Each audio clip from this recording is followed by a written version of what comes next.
তীব্র গরমে অস্থির জীবনে বাজার পরিস্থিতির খবর জানাতে চাই। বিষয় জানাতে রাজধানীর মহাখালী বাজার থেকে যুক্ত হচ্ছেন মইনুল হাসান। মইনুল,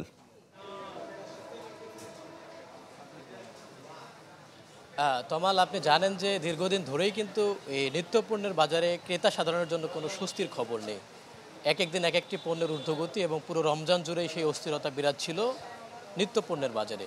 এবং ঈদের পরেও কিন্তু কিছু পণ্যের দাম ঊর্ধ্বমুখী। আপনাকে যদি বলি, পেঁয়াজের দাম ঈদের পর থেকে ঊর্ধ্বমুখী এবং কেজিতে 2 সপ্তাহের ব্যবধানে এখন কিন্তু সেটা 70 থেকে কোথাও কোথাও 75 টাকা কেজি বিক্রি হচ্ছে। আলুর বাজার ঊর্ধ্বমুখী, আলু বিক্রি হচ্ছে 55 থেকে 60 টাকা। এর বাইরে গরুর মাংস নিয়ে দীর্ঘদিন ধরে কথা হচ্ছে যে গরুর মাংসের দাম নিয়ন্ত্রণের যে কথা চলছিল সরকার, সেই জায়গাটাতে এখনও কোনো ধরনের সুফল আমরা দেখতে পাইনি। কোথাও কোথাও 800 টাকা এবং সর্বনিম্ন 750 টাকা থেকে 780 টাকা এই বাজারে বিক্রি হচ্ছে গরুর মাংস, এবং আমি দেখেছি অন্যান্য বাজারগুলোতে এটা 800 টাকা পর্যন্ত বিক্রি হচ্ছে। সব কিছু মেলা যদি আপনাকে বলতে চাই, নিত্যপণ্যের যে অন্যান্য নিত্যপণ্য সামগ্রী, চাল, ডাল, চিনি কিন্তু এখন 140 টাকা কেজি দরে বিক্রি হচ্ছে। সয়াবিন তেল সরকার কিছুদিন আগে 4 টাকা বাড়তি দামে যে মূল্য নির্ধারণ করেছিল 163 থেকে 167 টাকা লিটার, সেই তেল কিন্তু এখনও বাজারে আসেনি।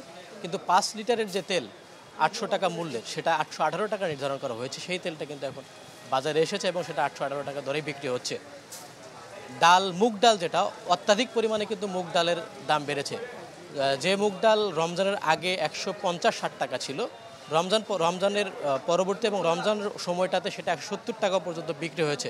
কিন্তু আজকে দেখেছি আমি যে মুগ ডাল বিক্রি হচ্ছে 190 টাকা কেজি দরে। মসুর ডাল, যে ইন্ডিয়ান মসুর ডাল, সেটা বিক্রি হচ্ছে 105 থেকে 110 টাকা কেজি দরে। এবং আপনাকে দেশি যে মসুর ডাল, সেটাও কিন্তু বিক্রি হচ্ছে 140 টাকা কেজি দরে। সব কিছু মেলা নিত্যপণ্যের বাজারে সবজির দর কিন্তু এখনও চড়া। বেগুনটা মোটা বেগুন 100 টাকা পর্যন্ত কেজিতে বিক্রি হচ্ছে এবং লম্বা বেগুনটা বিক্রি হচ্ছে 80 থেকে 90 টাকা কেজি দরে। সব মিলে আসলে ক্রেতা সাধারণের জন্য নিত্যপণ্যের বাজারে কোনো স্বস্তির খবর নেই। তমাল, আপনাকে ধন্যবাদ। দর্শক, রাজধানীর মহাখালী বাজার থেকে আমাদের সঙ্গে যুক্ত হয়েছিলেন মইনুল হাসান।